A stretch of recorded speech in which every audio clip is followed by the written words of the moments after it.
قاری صاحب آپ سے سوال یہ ہے کہ جہاں زکوٰۃ کا ایک مسئلہ ہے وہیں پہ قرآن میں خمس کا بھی ایک لفظ استعمال کیا گیا ہے، خمس کے اوپر بھی احکامات دیے گئے ہیں اور خاص طور پہ امام بخاری نے اس کے اوپر پورا باب بھی باندھا ہے اس کی فرضیت کے اوپر۔ اس حوالے سے ہم نے اس کو کیوں ترک کر دیا ہے؟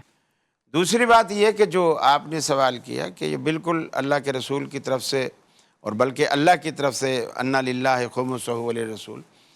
تو یہ نظام اگر زکوٰۃ کا بھی خمس کا بھی، خمس اللہ تعالیٰ نے خاص رسول اللہ صلی اللہ علیہ وسلم کے لیے رکھا تھا،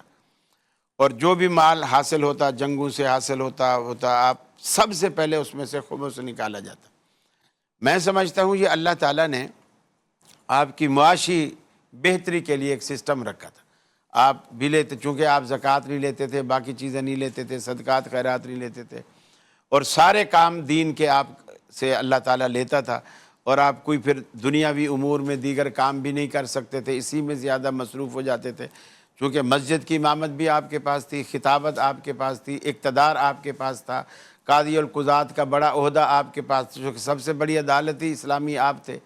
اور سب سے بڑے سمجھو فوجی کمانڈر ان چیف آپ تھے، یعنی ساری ذمہ داریاں آپ پر تھیں، لیکن آپ کا کوئی معاشی ذریعہ نہیں تھا۔ تو اللہ رب العالمین نے ایک بہترین ذریعہ رکھا، اور میں سمجھتا ہوں آج علماء پر لوگ اتنا اعتراض کرتے ہیں، بعض تو ایک طبقہ ہے جو یہ کہتا ہے جو مولوی تنخواہ لیتا ہے اس کے پیچھے نماز نہیں ہوتی،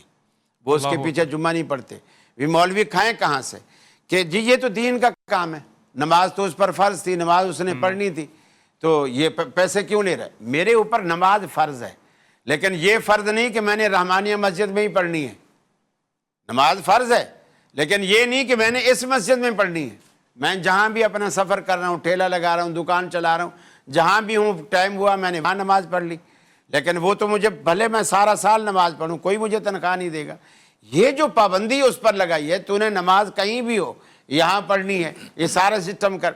تو یہ معاوضہ جب قوم نہیں دے گی، اللہ تعالیٰ نے یہ خیال رکھا۔ میں تو لوگوں سے اکثر کہتا ہوں، وہ کہتے ہیں نا کہ رسول تو کوئی معاوضہ نہیں لیتا تھا، میں کہتا ہوں یہ خمس اللہ تعالیٰ نے ان کی ساری زندگی کا جو محنت تھی اس کو فری کرنے کے لیے اللہ تعالیٰ نے یہ تعاون کیا آپ کے ساتھ۔ آج کے دور میں سادات کے لیے خمس کیا مخصوص ہے؟ بالکل، وہ چونکہ وہ آل رسول ہیں، ٹھیک، آل رسول ہے، جب اللہ کے رسول کے لیے خاص تھا تو آپ کی وہ آل میں جاتا تھا، سارا آپ نہیں رکھتے تھے، آپ اپنی آل میں تقسیم تو کرتے۔ کیا مسلمانوں کے اوپر یہ فرض ہوتا ہے کہ وہ اپنے مال میں سے دیں اس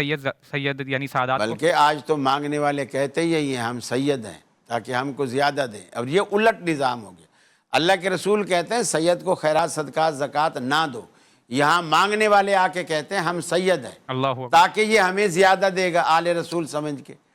بلکہ ایسا خود ڈھونڈو،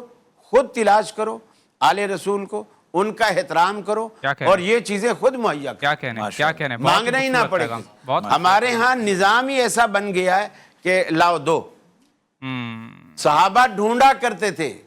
دروازے بجا کے بھائی میں نے زکوٰۃ نکالی، کیا ہی خوبصورت، میں سمجھاؤں کہ آپ مستحق ہیں، تو وہ کہتا بھائی پچھلے سال ٹھیک ہے میں مستحق تھا، لیکن اس سال میں نے خود نکالا۔ آگے پھر ایمانداری بھی دیکھی، ورنہ ہم کہتے یار آ رہا ہے جا تو نہیں رہا، چلو خاموشی سے رکھ۔